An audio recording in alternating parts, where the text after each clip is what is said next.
સુરત શહેર cyber cell દ્વારા ગઈ તારીખ 24/10/2024ના રોજ એક સ્વાધ્યાય કોમ્પ્લેક્સ અમરોલી વિસ્તાર મોટા વરાછામાં એક સાયબર ફ્રોડ પકડવામાં આવ્યું હતું, જેમાં સ્વાધ્યાય કોમ્પ્લેક્સમાંથી અલગ અલગ લોકોની ધરપકડ કરવામાં આવી. આમની પાસે ઘણા બધા ચાલુ એકાઉન્ટ, લાઈવ ટ્રાન્ઝેક્શન થતા હતા. 77 કરોડ જેટલા પ્રાઇમરી એકાઉન્ટ્સમાં કરોડના ટ્રાન્ઝેક્શનો મળી આવ્યા હતા. આ ગુનાના ઇન્વેસ્ટિગેશન દરમિયાન વધુ તપાસ દરમિયાન ટોટલ આ જે અલગ અલગ 11 આરોપીઓ અજય તળાજિયા, કેતન વેકરિયા અને તેનો મેઇન માસ્ટર માઇન્ડ મિલન દરજી હતો.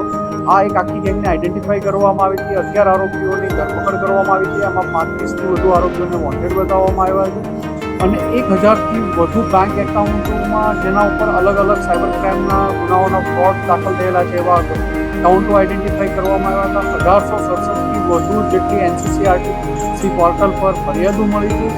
આ ગેંગ છેલ્લા 6 માસથી અલગ અલગ ઓફેન્સમાં એમની કસ્ટડી લેવામાં આવી છે અને હાલમાં આ લોકોની ચાર્જશીટ કરવામાં આવ્યું છે. આમના વિરુદ્ધ 30થી વધુ ગુનાઓમાં ચાર્જશીટ થયા બાદ એમના વિરુદ્ધ ગુસ્સેટોકનો કદાચ પ્રથમ ગુનો છે, જે સાયબર ક્રાઇમમાં એડ કરવામાં આવ્યો છે. સાયબર ક્રાઇમ ફ્રોડ કરનારા વિરુદ્ધ એક ઝુંબેશ લઈ શકાય કે એમને વારંવાર અલગ અલગ જ આવા જે એકાઉન્ટ હોલ્ડરો સિવાયના માસ્ટર માઇન્ડો છે, જે અલગ અલગ એમઓથી અલગ અલગ કન્ટ્રીઓમાં રહીને ફ્રોડ કરે છે, એમના વિરુદ્ધ તરત કાર્યવાહી કરવા માટે એમના વિરુદ્ધ કાર્યવાહી કરવામાં આવી છે.